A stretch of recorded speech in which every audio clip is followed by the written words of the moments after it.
Hello everyone, আপনার ফোনের internet স্পিডটা কি অনেক দুর্বল?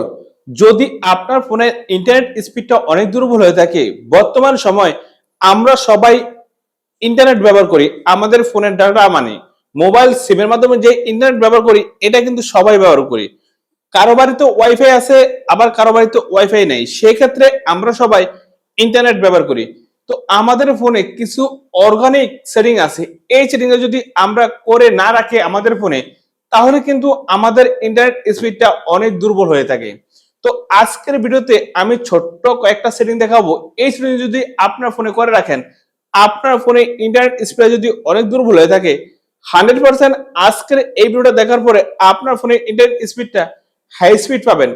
এখন কিভাবে এই কাজটা করবেন, এখন আপনি যদি এই কাজটা করতে চান, অবশ্যই এই ভিডিওটা প্রথম থেকে শেষ পর্যন্ত দেখবেন। Let's start. কিভাবে আমরা এই কাজটা করি, অবশ্যই আপনি আমাদের স্ক্রিনটা ফলো করুন। এখন আপনার ফোনের ইন্টারনেট স্পিডটা বাড়াতে চাইলে আপনি কি করবেন, আপনার ফোনে এই সেটিংসে আসবেন। তারপর এখানে দেখেন মোবাইল নেটওয়ার্ক, এখানে আসবেন। এখানে আসার পরে আপনার যে সিমে ইন্টারনেট আছে সেই সিমটা এখান থেকে সিলেক্ট করে নেবেন। যদি আপনার 1 সিমে ইন্টারনেট থাকে 1 সিম সিলেক্ট করবেন, যদি 2 সিমে ইন্টারনেট থাকে 2 সিম সিলেক্ট করে নেবেন। তো এখানে আমার 2 সিমে ইন্টারনেট আছে, এই জন্য 2 সিমটা সিলেক্ট করলাম। তারপরে এই যে এখানে দেখেন অ্যাক্সেস পয়েন্ট নেমে আসলাম। অ্যাক্সেস পয়েন্ট নেমে আসার পরে এই যে এখানে দেখেন প্লাস যে চিহ্ন আছে, এই প্লাস চিহ্নতে আমি ঢুকলাম। প্লাস চিহ্নতে ঢুকার পরে এখানে দেখেন নেম, এই নেমে ঢুকলাম। নেমে ঢুকার পরে আপনি এখানে আই দিয়ে দিবেন। তারপর এখানে দেখেন এপিএন, এই এপিএনে ঢুকবেন। এপিএনে ঢুকার পরে আবার আই দিয়ে দিবেন, এই যে আই দিয়ে দিলাম। তারপর আপনি কি করবেন, এই যে এখানে সার্ভার, এই সার্ভারে ঢুকবেন।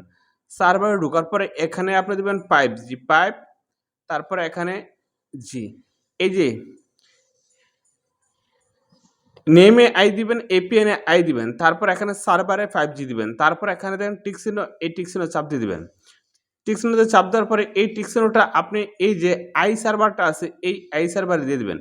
আই সার্ভারে দেওয়ার পরে আপনি এখান থেকে বেগায় চলে আসবেন। বেগ আসার পরে আপনার ফোনে যে ডাটা আছে ডাটা এনেবল করে দিবেন। ডাটা এনেবল করে দিলে কিন্তু আপনার ফোনে ইন্টারনেট স্পিডটা হাই পাবেন।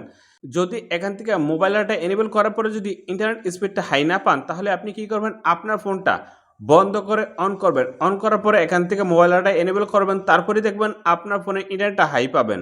দেন দেখুন তো আমরা কিভাবে আমাদের ফোনের ইন্টারনেট স্পিডটা বাড়াইলাম। আপনি চাইলে এভাবে আপনার ফোনের ইন্টারনেট স্পিডটা বাড়াতে পারেন খুব সহজে। তো বন্ধুরা, আজকে ভিডিও এই পর্যন্তই। দেখা হবে নেক্সট ভিডিওতে।